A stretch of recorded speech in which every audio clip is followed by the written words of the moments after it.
Hi, everybody. It's Honest John again. They've always said that the government that governs least governs best. And in many ways, that's true, especially when it comes to intrusions into your private life.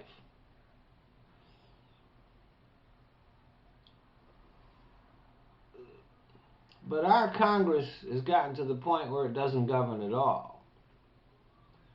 Uh, the 112th Congress, that's this past year's Congress, has been the least productive in history. Now, the House passed a bunch of anti-abortion bills uh, and repealed Obamacare a bunch of times. But as far as passing anything that was going to actually become legislation, they did very little of that. And the Senate didn't do much either. The House refused to pass a jobs bill. And they refused to pass a bill that would have helped veterans get jobs. And they also have refused to pass legislation that would preserve tax cuts for the middle class next year. Next year, the House will be in session for a total of 126 days. The Senate will probably be in session for about the same amount of time, give or take a few. Now, there are 365 days in a year. So obviously, they don't represent the American work ethic that they talk so much about. Now, I do recognize that spending all their time sitting in the chambers, their respective chambers, making empty speeches would not be productive. Just as a teacher's work is not confined to their classrooms, legislators have behind-the-scenes stuff to do. And they do need to periodically go back to their states and districts and hear the concerns of their constituents. They need time to work with staff who research the issues for them. They need time to prepare legislation, to interact with their colleagues.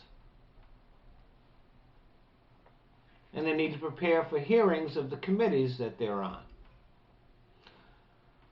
Unfortunately, many members of Congress do very little of this, especially in the House of Representatives. The House of Representatives is a haven for the ignorant and uninformed. Some come to Congress with their opinions already formed, so they don't feel any need to actually learn about the issues. Some have their opinions formed by their biggest donors. In both of these cases, their opinions often fly in the face of reality. Some, like Louis Gohmert and Michelle Bachmann and a lot of the Tea Party, wear their ignorance like a badge of honor. I mean, if you take a look at the House Science Committee, it's obvious the Republican members have not read a science book since they were in high school. John Boehner continues to insist that raising taxes on the rich would harm the economy, despite the fact that all of the evidence proves the opposite is true. So I'm not going to insist that Congress stay in session for more days. That wouldn't change anything.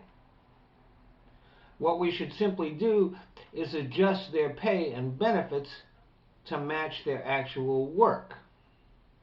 We know that cuts in spending are necessary to reduce our deficit.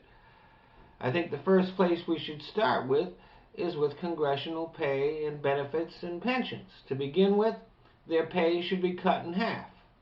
If they need more money, they obviously have enough time to get a part-time job.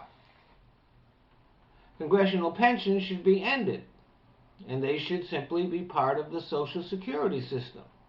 They might be more invested in taking the steps necessary to preserve it rather than insist on cutting it or raising the retirement age if they had some skin in the game. And they should be taken off the federal health care program that provides health insurance for federal workers. I would keep it for the federal workers, just not for the Congress. Let them go out on the market and buy their own health care at market rates, and then they might understand what the rest of Americans are going through.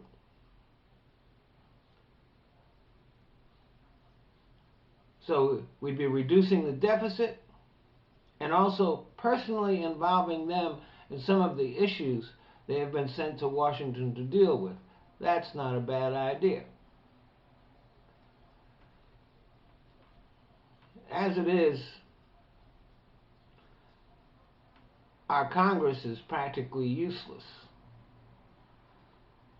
They don't deserve Cadillac pay, Cadillac benefits, Cadillac pensions.